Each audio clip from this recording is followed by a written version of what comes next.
ఏదేమైనా free bus వచ్చినాక ఆర్టీసీకి ఆమ్దాని పెరిగింది. గుళ్ళు గోపురాలు కిటకిటలాడుతున్నాయి, టూరిస్టు జాగాలు కలకలలాడుతున్నాయి. ఇది వరకు ఏం పోతాంలే ఛార్జీలు దండగా అని అనుకునేటోళ్ళు ఇప్పుడు పెండ్లిళ్ళు పేరంటాలకు రంది లేకుండా పోతుర్రు.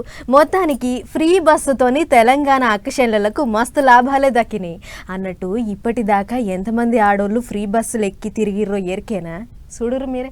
తెలంగాణలో చెయ్యి పార్టీల సర్కారు వచ్చినాక తొలుత చాలైన పథకం పీరీ బస్సు పథకమే. రాష్ట్రం అంతా ఎక్కడికి కావాలంటే అక్కడికి పీరీగా తిరగొచ్చు అనేటాలకు మా అక్క చెల్లెన్లు మస్తు సంబరపడ్డారు.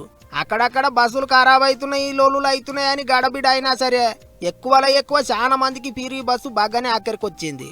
అట్లా ఇక ఇప్పటిదాకా ఏం తక్కువ 200 కోట్ల మంది ఆడపడుసులు అక్క చెల్లెన్లు ఆర్టీసీ బస్సులలో పీరీగా ఎక్కి తిరిగినరాట. మహాలక్ష్మి పథకం కోసం సర్కారు వాళ్ళు అచ్చరాల 6,700 కోట్లు ఖర్చు చేసినరాట. ఇంకో ముచ్చట ఏంటిదంటే పీరీ బస్సులు చేయబట్టి అక్క చెల్లెన్లకు ప్రతి నెల 4 నుంచి 5,000 ఆదా అవుతున్నాయట. గొప్ప ముచ్చట్నే.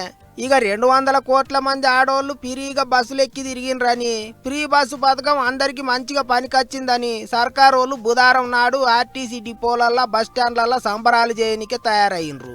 అంతేకాదు ఆర్టీసీ డ్రైవర్లు కండక్టర్లు తత్తిమ ఉద్యోగులందరినీ బస్సుల మంత్రి పొన్నం సారు మస్తు మెచ్చుకున్నాడు.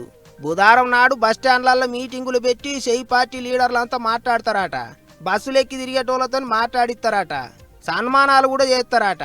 మహాలక్ష్మి పథకం మీద బడులల్ల పొలగాన్లకు వ్యాసరచన పోటీలు, బొమ్మలు గీసే పోటీలు కూడా పెడతారట.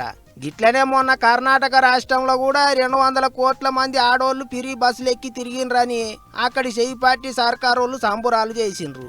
ఇక ఇప్పుడు తెలంగాణలో కూడా చేస్తున్నారు అన్నట్టు. ఎట్లయితేంది, సర్కారు వాళ్ళ పథకం పబ్లిక్ కు పనికొచ్చిందంటే చాలు మంచి ముచ్చట్నే కదా అనుకుంటారట చాలా మంది.